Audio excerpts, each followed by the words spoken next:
Hi, this is Luann Napolitano, and I'm here to share with you today my webinar on autism.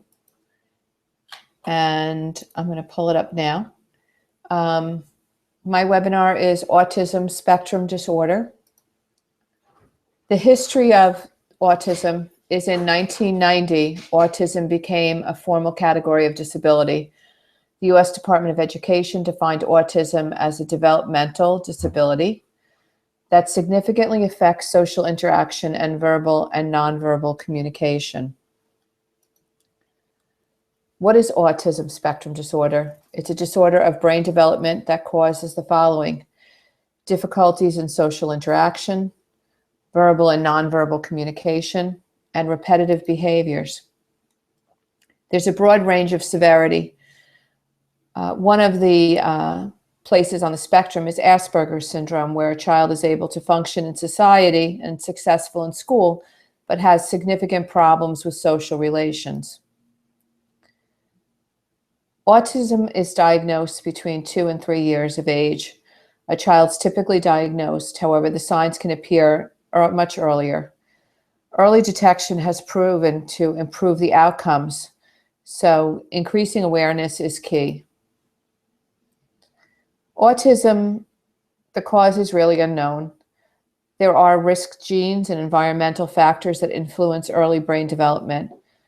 Events before and during birth, parental age, maternal illness during pregnancy, and difficulty during the birth, including oxygen deprivation.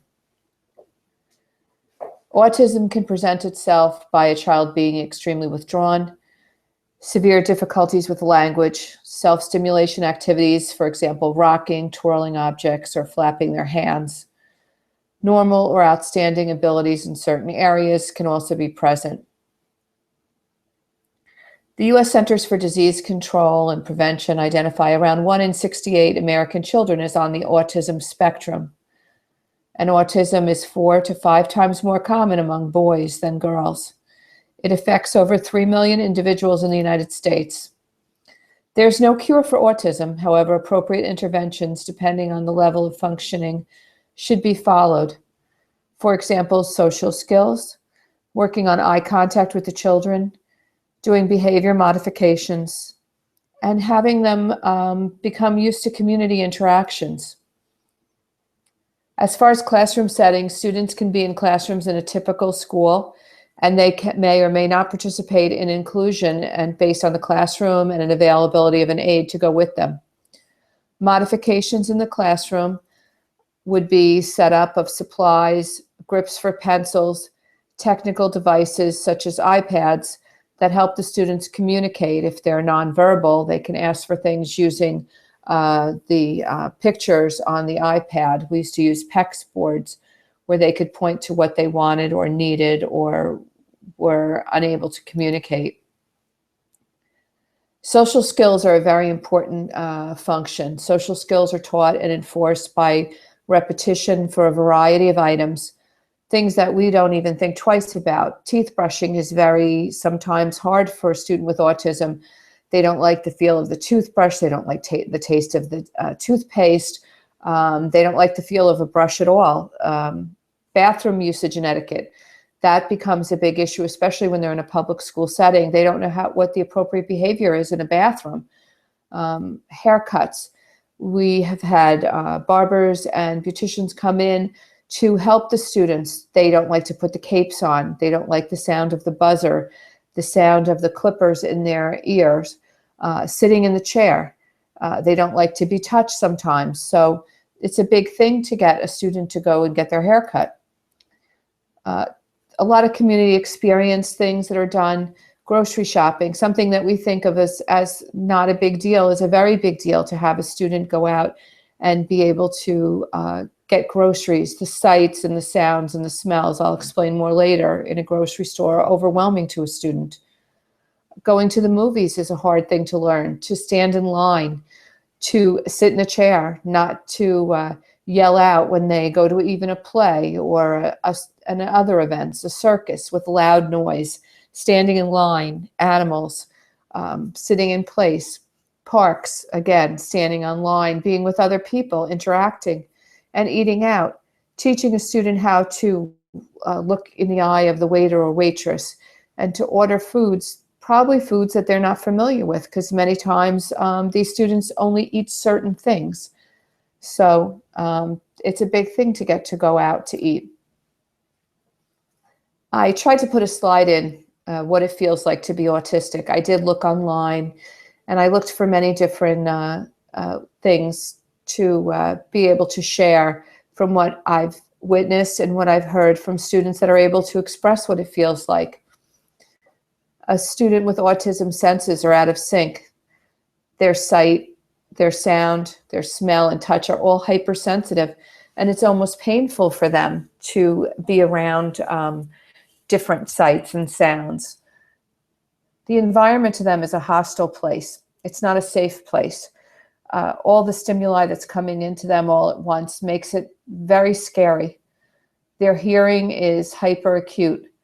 Any noise at all, loud, soft, is very disturbing to them. Their smelling is highly sensitive. Their eyesight is acute. Everything is hitting their eyes. Every light turning off and on, a movie, a flash, is a painful experience. Students have said they don't understand when you call across the room. You have to have one-on-one eye contact and speak directly to the child, or they can't distinguish your voice from any of the other sounds in the room. They think very concretely. They think everything you say verbatim. When they feel hungry, frustrated, or frightened, they don't know how to tell us. So we may have behaviors, biting, kicking, all different kinds of behaviors come out because they don't know how to express how they feel. We just had our 8th grade graduation. We have one each year for the students that are going on, and 2 former students came back, one that had graduated college, an Asperger's student that is in the math program and works for an auditor right now. And the other student came to our program when he was 3 years old. He shared with us that he could name every dinosaur, but he couldn't ask for food or drink or tell anyone how he felt or to tell his mom that he loved her. At age 17, after being in our program for 7 years, he was able to go back to district and be with his peers as a lot of our other students are. He concluded by saying that life isn't easy for him, but he can ask for what he wants or needs most of the time. And he can tell his mom that he loves her. I've put in this slide that shows our link to the Region 3 Valley program, which would be a good site to visit. There's a video on there that you can watch, and it shows you pretty much what our program is about and some of our staff who are awesome. This is a poem I'm not going to read to you, but you can read if you'd like. It's called Welcome to Holland, that many parents like to read that have children with special needs. And it describes that when you're first introduced to parenthood, as everyone is, you think you're going to one place, and you may not go where you think you were going to go, but you go to somewhere else, and not somewhere everyone else is, but it's still wonderful. And that's the point.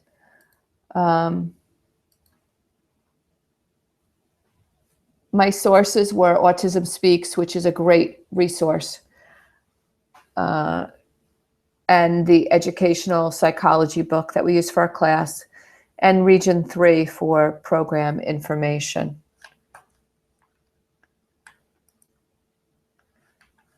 I thank you today for your attention. It was my pleasure to share it with all of you.